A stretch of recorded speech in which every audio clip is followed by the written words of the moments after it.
बिस्मिल्लाहिर्रहमानिर्रहीम, अस्सलाम वालेकुम। ये हमारी डेडलॉक ट्रांजेक्शन की जो पहली वीडियो थी उसी का आगे कंटिन्यू सेकंड पार्ट है। वो बीच में ऑफ हो गई थी। तो हमने कहाँ तक पढ़ लिया था कि देख लेते हैं कि ट्रांजेक्शन सॉरी डेडलॉक कौन से इन्वायरमेंट में अकर होते हैं, किस वजह से अकर होते हैं, और जब वो अब हमें आगे क्या देखना है कि जब ये डेडलॉक सिचुएशन अगर हो जाए तो हम इससे कैसे बाहर आ सकते हैं या हम इसको प्रिवेंट कैसे कर सकते हैं कि ये सिचुएशन अगर ना हो। DBMS often use various techniques to detect and resolve deadlocks automatically. ये भी हमने पढ़ लिया था कि after a certain period of time हम ऐसा कोई एल्गोरिथम अप्लाई कर देते हैं कि डेडलॉक जो है या कोई भी ट्रांजेक्शन जो है वो एक सर्टेन पीरियड ऑफ टाइम तक रन हो, उसके बाद वो वेटिंग कंडीशन में चली जाए। तो ये आप समझ लें प्रिवेंटेशन का एक प्रोटोकॉल है, प्रिवेंटेशन का एक तरीका है। अगर आपसे पूछ लिया जाए और आपको एग्जैक्टली नाम से वो प्रोटोकॉल से याद ना हो तो आप पॉइंट वाइज भी ये लिख सकते हैं और उसके अंदर एक पॉइंट ये बन सकते हैं। दूसरा तरीका क्या है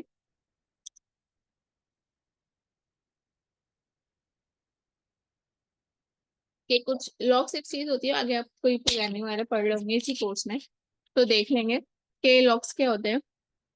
जब हम डिजाइन कर रहे हो ट्रांजेक्शन को तो हम उसके अंदर कुछ इस तरह की लॉक्स के एल्गोरिथम लगाएं कि लॉक अप्लाई हो जाए, इस वक्त वो दूसरी ट्रांजेक्शन को लॉक करे, यानी कि अभी कोई और ट्रांजेक्शन उस पर हो ना सके जब तक हम उस रिसोर्स को यूज कर रहे हैं, और रिलीज भी हो जाए lock as soon as possible.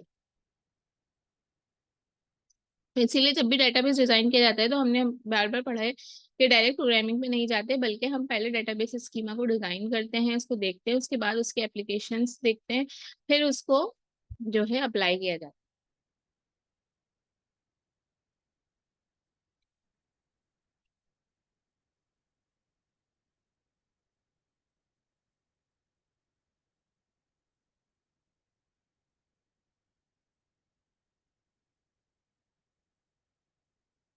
Deadlock क्या है, एक बहुत ही फेयर्ड कॉम्प्लिकेशन है डीबीएमएस में, जिसकी वजह से तमाम सिस्टम जो है वो हॉल्ड हो सकता है, रुक सकता है, और बहुत सारी ट्रांजेक्शन रुक सकती है, बहुत सारे काम रुक सकते हैं। फॉर एग्जाम्पल के रिजल्ट अपलोड करने की आखिरी डेट, रिजल्ट अपलोड करने की या पेपर अपलोड करने की आखिरी डेट, और आपका जो यूएमएस है वो डेडलॉक में चला जाए और वो सिचुएशन से बाहर ना आ रहा हो, तो फिर हम क्या करेंगे।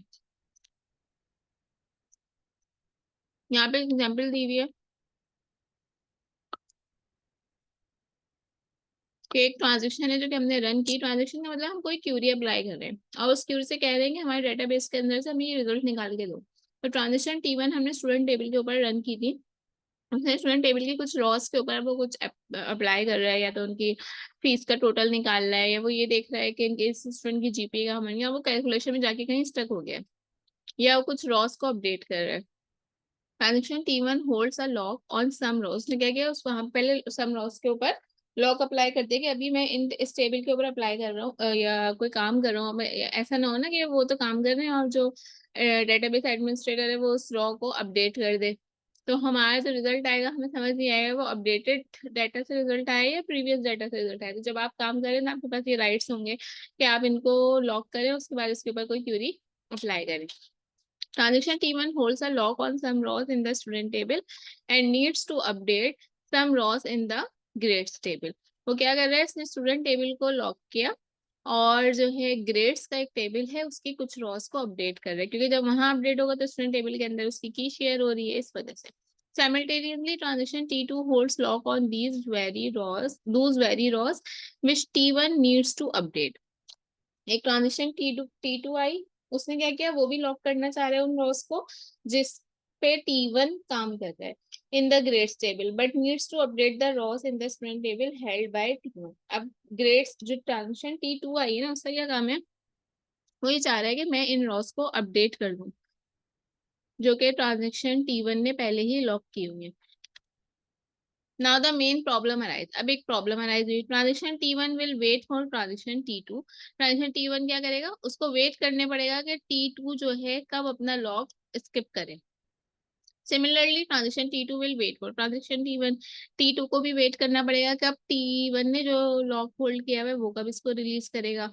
ताकि मैं अपडेट कर सकूं। As a consequence all activity comes to halt and remains and stand still forever unless the DBMS detects the deadlock and aborts one of the transaction. इनमें से हमें किसी एक ट्रांजेक्शन को रोकना पड़ेगा कि भाई या तो पहले तुम अपडेट कर लो या पहले तुम ग्रेड ले लो, जो भी काम करना है इन दोनों, क्योंकि ये इसको लॉक कर रहा है ट्रांजेक्शन T1 और ट्रांजेक्शन T1 भी लॉक करना चाह रहा है और T2 भी उसको लॉक करना चाह रहा है।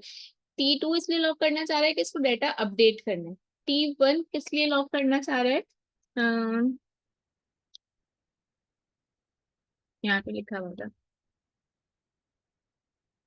कि इसको ग्रेड्स का टेबल अपडेट करना है। और T2 किस लिए करना चाह रहा है लॉक्स ऑन दीज रॉस, कि इसको स्टूडेंट का टेबल अपडेट करना है। तो दोनों किसी ना किसी तरह से एक दूसरे को लॉक कर रहे हैं, ताकि क्योंकि इन दोनों के अंदर एक दूसरे की फॉरेन की शेयर हुई हुई है।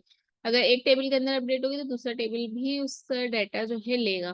तो इस वजह से अब यहाँ पे एक डेडलॉक सिचुएशन अकर हो चुकी है। अब डेटाबेस एडमिनिस्ट्रेटर इस सिचुएशन को आइडेंटिफाई करेगा, इनमें से किसी एक ट्रांजेक्शन को उसको रिलीज करवाना पड़ेगा। अब ये पैराग्राफ आप लोग रीड करें, फिर मैं इसको समझाती हूँ।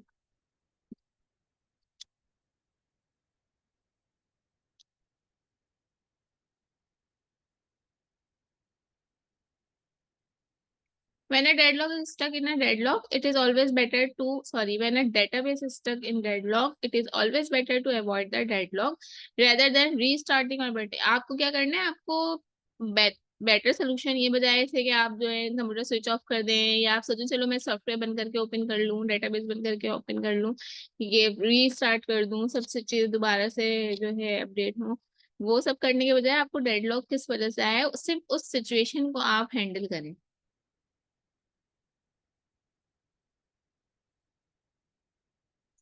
अच्छा, जो आपके स्मॉल डेटाबेसेस है उनके अंदर तो आप बस डेडलॉक अवॉइडेंस के मेथड अप्लाई करें, उससे काम चल जाएगा। लेकिन डेडलॉक प्रिवेंटेशन मेथड जो है लार्जर डेटाबेसेस के लिए बहुत ज्यादा जरूरी है।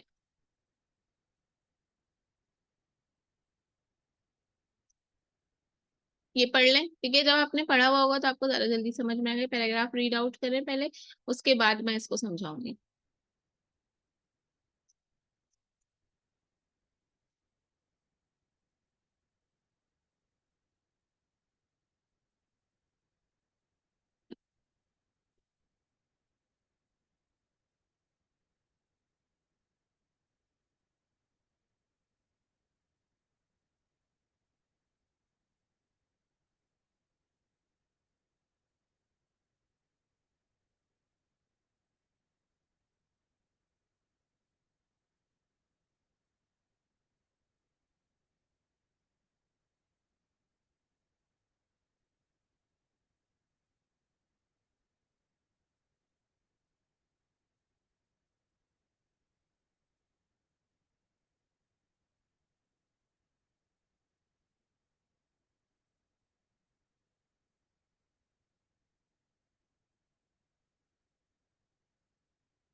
चलें कंटिन्यू करते हैं। One method of hiding deadlock is using application consistent logic.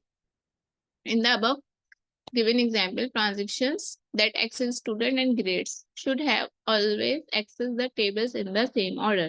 ये सेम ऑर्डर के अंदर पहले स्टूडेंट के टेबल को एक्सेस करें और फिर ग्रेड के टेबल को एक्सेस करें। इससे होगा क्या, सिनेरियो जो दिया गया है ऊपर, तो पहले ट्रांजेक्शन T1 वेट करे T2 को कि वो रिलीज कर दे लॉक, क्योंकि पहले स्टूडेंट का टेबल अपग्रेड होना चाहिए, उसके बाद ग्रेड का टेबल अपडेट होना चाहिए। तो इस वजह से हमें ट्रांजेक्शन T1 को वेट करना पड़ेगा T2 का।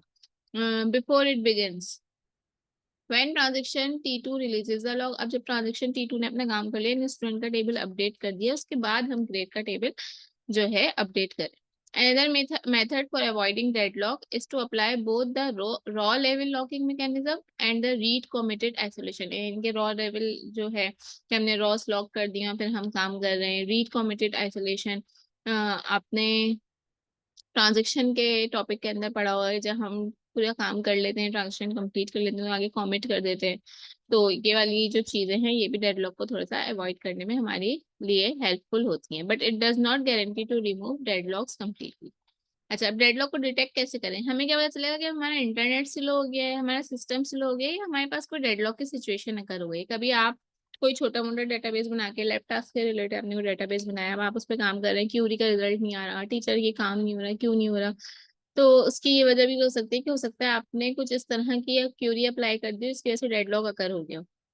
हम बहुत ही स्मॉल डेटाबेस पे काम कर रहे होते हैं, इसलिए हम इन सब चीजों को देखते नहीं है कि ट्रांजेक्शन क्या है, डेडलॉक क्या है। हम थोड़े से क्या पता उसके अंदर भी इस तरह से कोई सिचुएशन अकर हो गई हो। When a transaction waits indefinitely to obtain a lock, कोई ट्रांजेक्शन जो है indefinitely इसको वेट करना पड़ गया कि उसका लॉक रिलीज हो, the database management system should detect whether the transaction is involved in deadlock or not। पहले तो उसको देखना पड़ेगा कि वो जो ट्रांजेक्शन है वो डेडलॉक उस पर अगर हुआ भी है या नहीं। वेट फॉर ग्राफ, ये आपके पास एक समझ लें डेडलॉक डिटेक्शन का एक मेथड है। Wait for graph is one of the method for detecting the deadlock situation. This method is suitable for smaller databases, जो छोटे डेटाबेसेस है उनके लिए ये डिटेक्ट करने के लिए आसान है। This method graph is drawn based on the transaction and it's lock on the resource, के कौन सी ट्रांजेक्शन कौन सी रिसोर्स को रिलीज करने का या वेट करवा रही है। If the graph created has a close loop, एक क्लोज लूप बन रहा है, यानी कि T1 T2 का और T2 T1 का ही वेट कर रहे हैं, तो ये साइक्लिक कहलाता है। लेकिन ये भी हो सकता है कि भाई T2 ने T1 को लॉक नहीं करना बल्कि T2 ने T3 को लॉक किया हुआ है, ठीक है, यानी कोई और ट्रांजेक्शन है, कोई और रिसोर्स है, उसको लॉक किया हुआ है, तो वो एक साइक्लिक सिचुएशन नहीं होगी। Then there is a deadlock for the above mentioned scenario the wait for graph is drawn. अब यहाँ पे ये वेट फॉर ग्राफ जो है आपके पास बन गया। वेट फॉर लॉक R1, रॉ1 और रॉ2। What is deadlock prevention? अच्छा ये क्या था? ये था डेडलॉक डिटेक्शन, कि हमने बना के देखा ग्राफ के भाई क्या इसी तरह की सिचुएशन बन रही है कि रिसोर्स R1 से मतलब रिसोर्स है, रॉ नहीं है। रिसोर्स 1 के लिए वेट किया जा रहा है, ट्रांजेक्शन T1 इसका वेट कर रही है, ट्रांजेक्शन T2 किसका वेट कर रही है, तो इससे हमें पता चलेगा। Now we have deadlock prevention. Deadlock prevention के प्रोटोकॉल्स भी मैंने आप लोगों से कहा था कि इसको पढ़ना इंपॉर्टेंट है, तो आज हम उसको समझ भी लेते हैं। For a large database the deadlock prevention method is suitable. यानी कि कह रहे हैं कि आप एक बड़ा डेटाबेस बनाने जा रहे हैं तो आपके लिए बेहतर ये है कि आप पहले से ही उसके प्रिवेंटेशन मेथड्स जो हैं वो उस पर अप्लाई कर दें। Deadlock can be prevented if the resources are allocated in such a way that a deadlock never occur. Resources इस तरह से आप जो है एलोकेट करें कि डेडलॉक अकर ना हो। मुश्किल होगा उसको हैंडल करना, लेकिन कोशिश ये की जाए कि इस तरह से आपका डेटाबेस डिजाइन हो। The DBMS analyzes the operations whether they can create a deadlock situation or not.